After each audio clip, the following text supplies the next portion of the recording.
Join us now for Education Matters, a weekly look at the real people and real stories in education across North Carolina. Welcome to Education Matters, presented by the Public School Forum of North Carolina. I'm Keith Poston. Last year, average pay for principals in North Carolina ranked 50th nationally. The General Assembly responded with $35 million in new investments in pay this year, along with a brand new pay plan. It's that new plan that is generating concerns. Critics say many principals may actually see a pay cut, and they point to a new performance pay element that could be a disincentive to take jobs at chronically low-performing schools. We're going to explore those issues and concerns and discuss the new plan on today's show. Before we tackle our main topic, we open with our Edlines, a quick scan of education headlines across North Carolina and the U.S. Last week, the North Carolina Innovative School District, formerly known as the Achievement School District, narrowed its initial list of 48 low-performing schools eligible to be taken over to 6. The list of schools on the list are on the screen. Schools chosen will be turned over to charter school operators, meaning local school boards will no longer have a say in the staffing, instruction, or other matters at those schools. Now, 2 of the schools on the list are in Durham, where the school board and superintendent had asked to be removed from consideration. 2 schools will be chosen this year and 3 next year. Once a school is selected, the district must allow the school to be taken over, or the school must be closed. Some Wake County parents are up in arms over the news that their children may be reassigned as part of the district's effort to meet the class size mandate from the General Assembly. Wake announced last week that they plan to close 25 elementary schools to new transfer students. Some schools will need other strategies, including reassigning current students and barring newly arriving families from enrolling, even if they live right next to the school.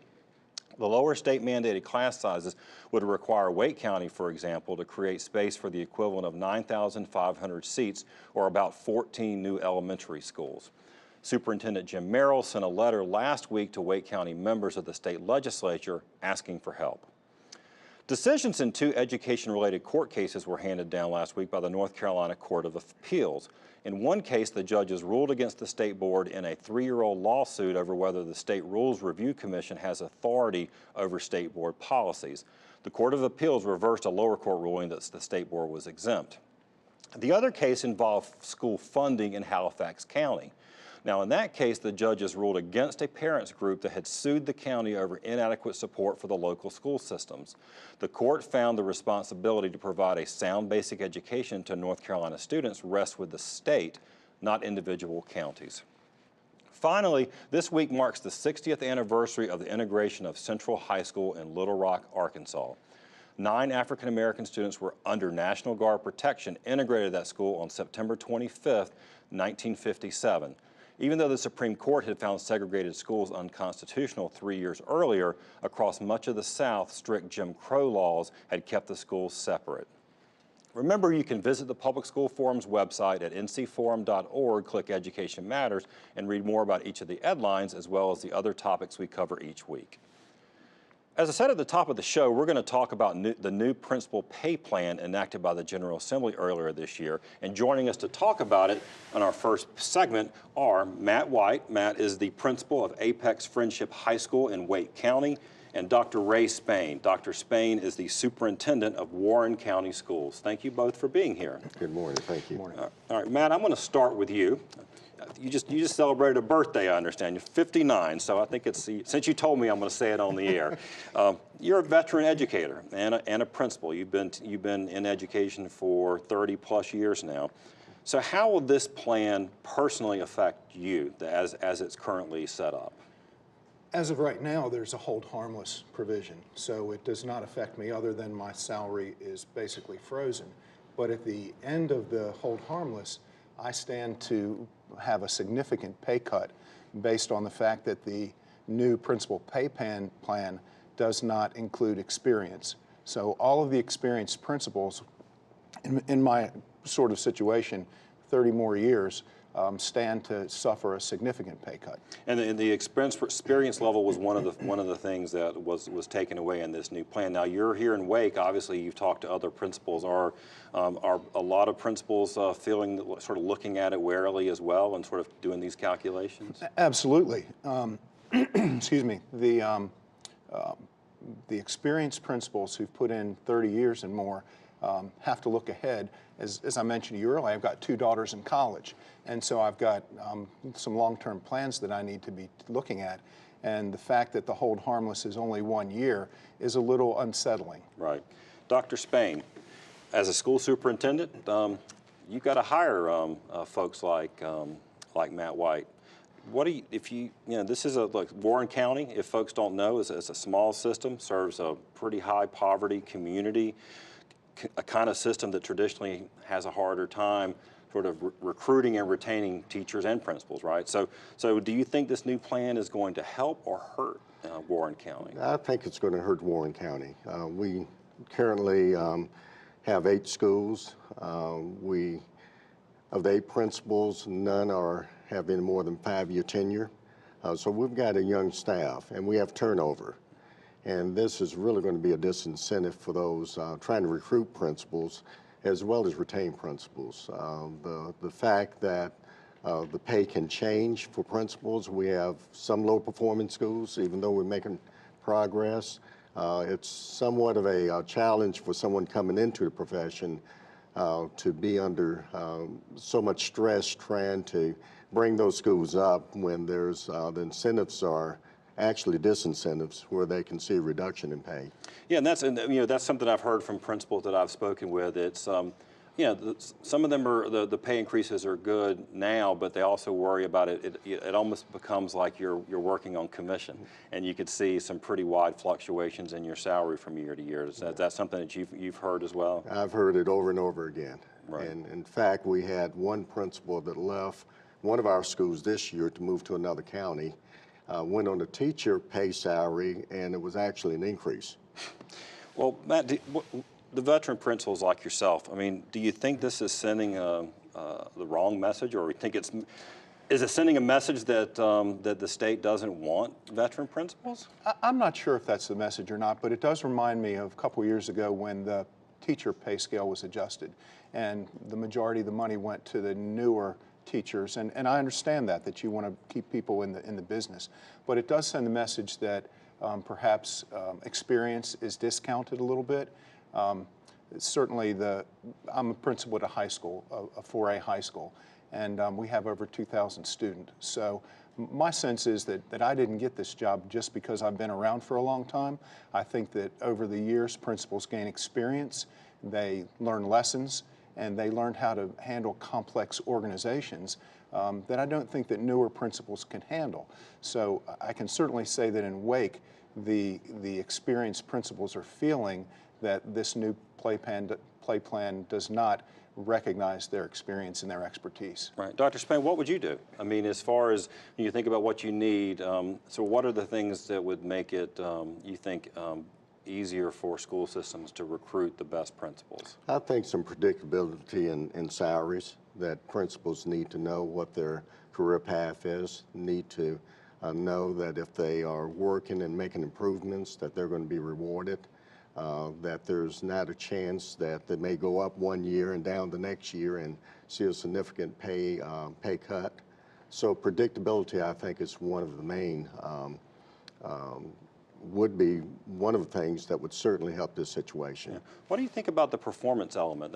It's now becoming a pretty, a fairly large component of your compensation going forward. The stated reason is that principals will be more focused on student success if they're tied to student growth of their academics. Is that, I guess, do you think that's true?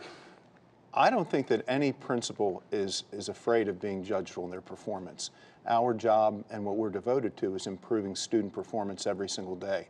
But I could see that if you do have low-performing schools, it might be difficult to hire people there who knew that there would be a big fluctuation, and that it's very, very difficult to get high growth every single year. Right. So I don't think that we're afraid of of performance. Again, in my situation, it's about discounting experience completely. It seems like if you had a way of blending the experience and the performance, I don't think anybody's afraid of being judged on their performance. Well, that's a great point to end on. I appreciate both of you coming. Thank you for what you do every day, and thanks for coming on the show. Thank you. When we come back, we're going to continue this discussion on principal pay, but first, see if you can answer this question. True or false? Average base pay for North Carolina principals declined by more than 20% over the last 10 years.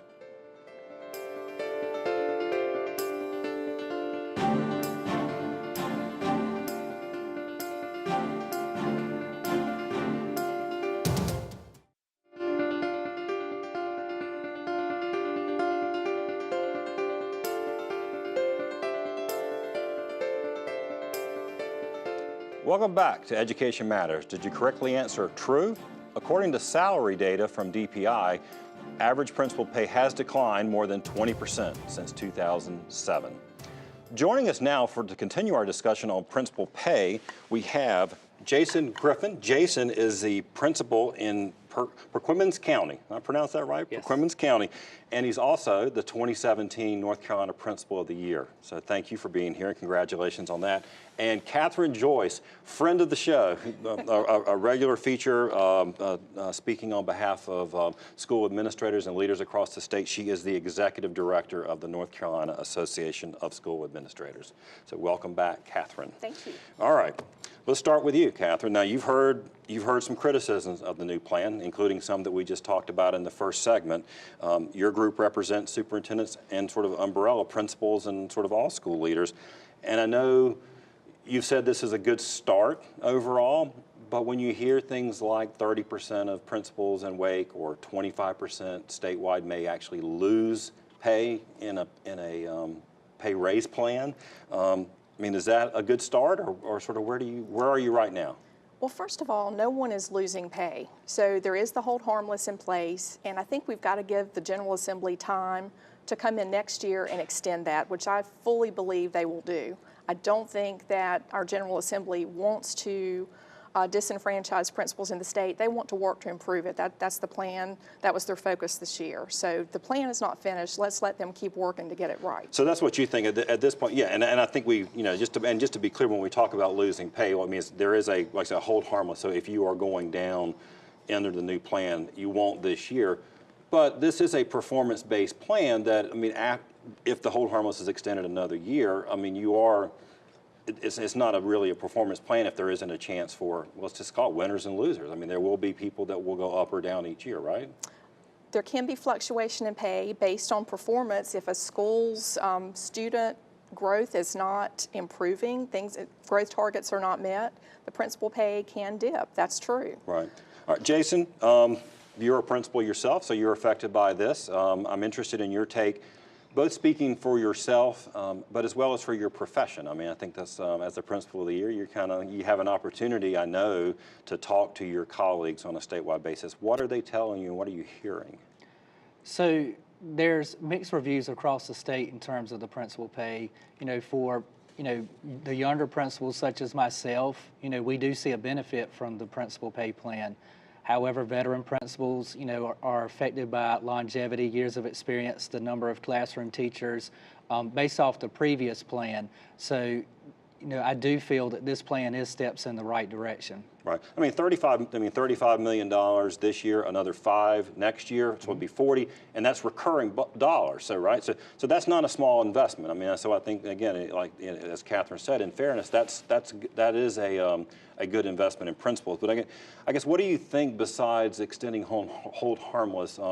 What are legislators telling you that they may be looking at changing either this coming, well, actually, literally next week when they come back, but also perhaps next year in the short session? So there was a lot of discussion among legislators this year that they couldn't fix the entire problems surrounding principal pay in 1 year. It's got to be a phase-in. So I think next year you're going to see another investment in base pay for principals. I think that will address a lot of the hold harmless issues that have cropped up with veteran principals, and certainly adding an experience factor.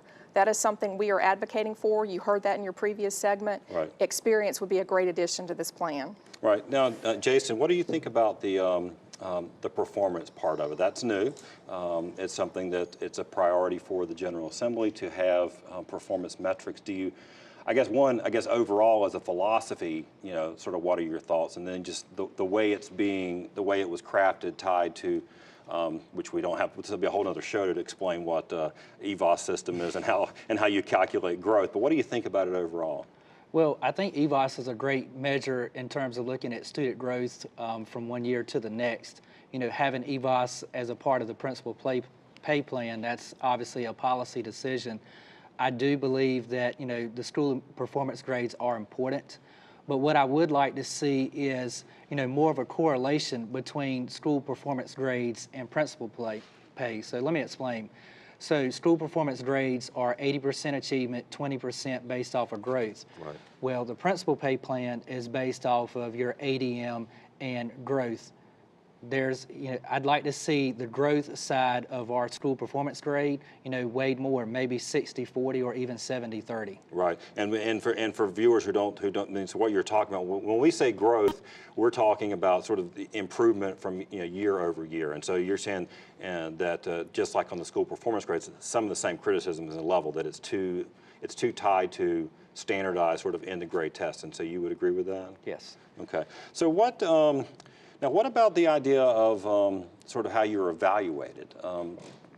Right, the way under the new plan, it's going to be based on two things: the size of the school and those scores. Do you think there should be other factors as part of how you want to be evaluated as a professional, as a principal? Well, I do think years of experience are important.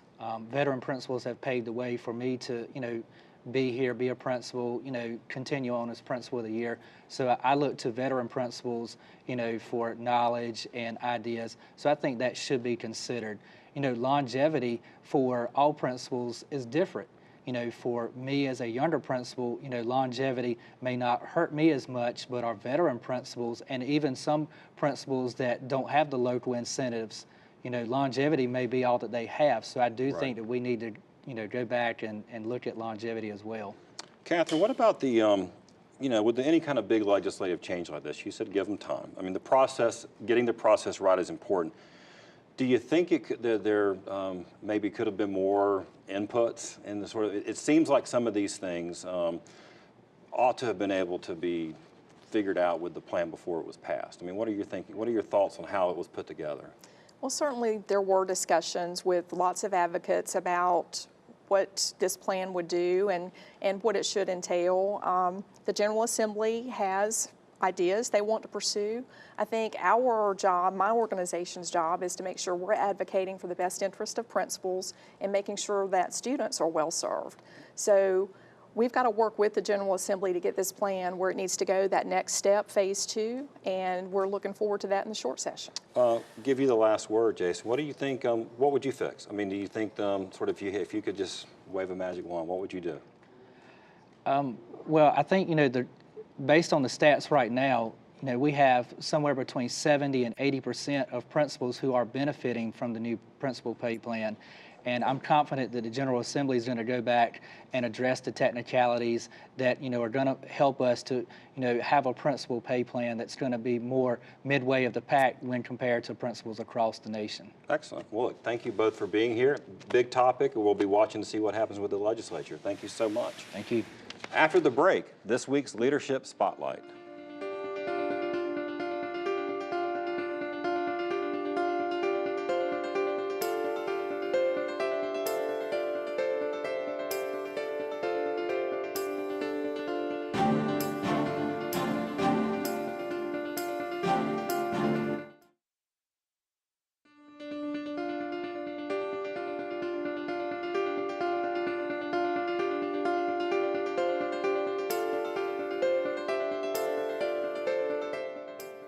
Each week, Education Matters spotlights individuals demonstrating exceptional leadership in education in North Carolina based on nominations from you.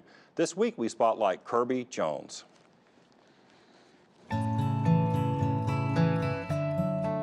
Children, especially those that are in fact economically disadvantaged and may have some deficits academically, benefit greatly from high-quality out-of-school programming. And that's one of the things that we provide for them. The Daniel Center for Math and Science has two primary objectives. First, it is to narrow the education gap and to ensure that each one of our children is able to successfully not only graduate from high school, but to ensure that they're able to pursue a post-high school education. They will do things like Lego robotics once a week. They will do things like computer coding once a week.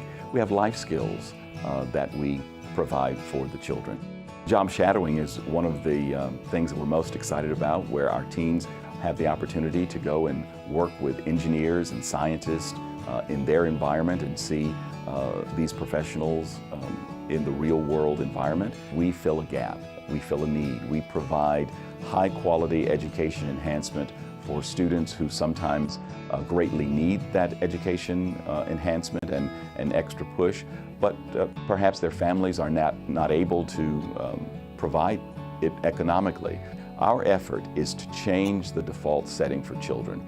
Children who sometimes may not see themselves as being successful. Our job is to let them know that they are smart, to let them know that they can succeed, to provide them those tools to help them to succeed. The children that we serve are full of potential, full of hope, and full of opportunity. Our job is to make sure that whatever life goals that they have, that we help them get there. If you know someone or a program that deserves to be recognized, visit our website, ncforum.org, click on Education Matters, and you'll find a link to nominate someone in your community. After the break, this week's final word.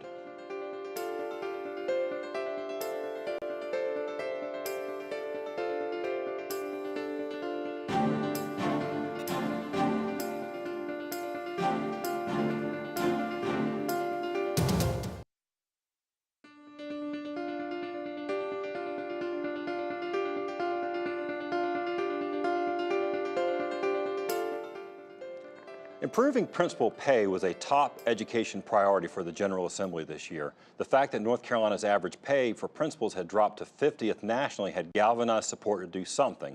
So they did, and allocated $35.4 million this year to boost principal pay, a much welcomed and appreciated investment. The pay raises were combined with a new pay plan that includes a performance-based component tied to student growth. At the same time, as you heard earlier, they eliminated longevity pay that rewarded principals based on experience, and they also dropped added pay for achieving advanced degrees like PhDs. Now, both of these changes hit veteran principals hard. The state will now pay principals based on two factors only, the number of students in the school and the growth in student achievement, based on a fairly complex value-added measurement system known as EVOS that uses actual test scores combined with predictive models of what the test scores should have been. The plan itself, not raises, is what has generated so much angst. Principals like Matt White, we heard from earlier today, are facing possible big cuts after a one-year hold harmless provision expires. Now, based on conversations I've had, it seems likely the hold harmless provision will be extended while corrections are made to address some of the issues. For educators who have contacted state leaders with your concerns, your input has mattered and frankly is appreciated by lawmakers who say they want to get it right, that any issues are unintended consequences. Now, on this point about unintended consequences, I hope legislators are now conferring with school leaders and school finance experts at DPI that actually administer pay.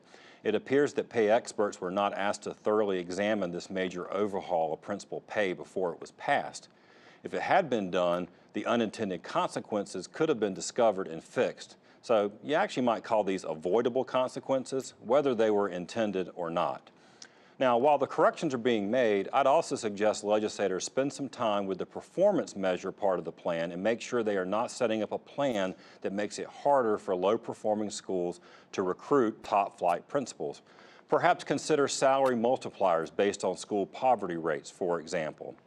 High-poverty schools and students are more than capable of exceeding growth targets. They can and do. But we also know that high-poverty schools need major investments in high-quality teachers and other changes that take time and new resources, something they are not getting. We can't afford for this new plan to scare off our best principals. That's it for this week's show. Make sure you tune in next week where we're going to talk more about our teacher pipeline and what we're doing to improve that in North Carolina. Thanks for watching, and we'll see you next week.